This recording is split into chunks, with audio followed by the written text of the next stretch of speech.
चंद्रपूर जिल्ह्याचे तापमान दिवसेंदिवस वाढत असल्याचे चित्र दिसून येत आहे। उष्णतेची लाट आली आहे आणि त्याच्यामुळे चंद्रपूरच्या तापमान हा 40 डिग्रीपर्यंत पोहोचला आहे। मार्च महिन्यातच सर्वाधिक तापमान 40 डिग्रीपर्यंत पोहोचलं असल्यामुळे आता प्रशासनाने ही काळजी घेण्याची सूचना केली आहे। अशा प्रकारे ठिकठिकाणी बॅनर लावून लोकांना सूचित करण्यात येत आहे की अति आवश्यक काम असेल तेव्हाच घराबाहेर पडा।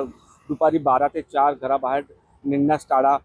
दुपट्टे गॉगलचा वापर करा। थंड पेयाचा वापर करण्याच्या सूचना देखील प्रशासनाने दिल्या आहे। त्यामुळे आता नागरिकांनी काळजी घेणे फार गरजेचे आहे, कारण की आपण बघितलं चंद्रपूर हा सर्वात उष्णतेचे शहर आहे आणि त्याच्यामुळे दिवसेंदिवस तापमान वाढत असतो। याही वर्षी तापमान अधिक असण्याची शक्यता हवामान खात्याने वर्तवली आहे। त्याच्यामुळे पुढचे काही दिवस चंद्रपूरसाठी अतिउष्णतेचे असणार आहे।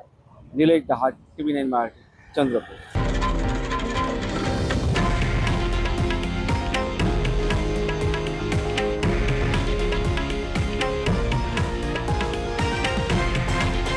हे आहे देशातील नंबर 1 न्यूज नेटवर्क आणि आपण पाहत आहात TV9 मराठी, एकमेव।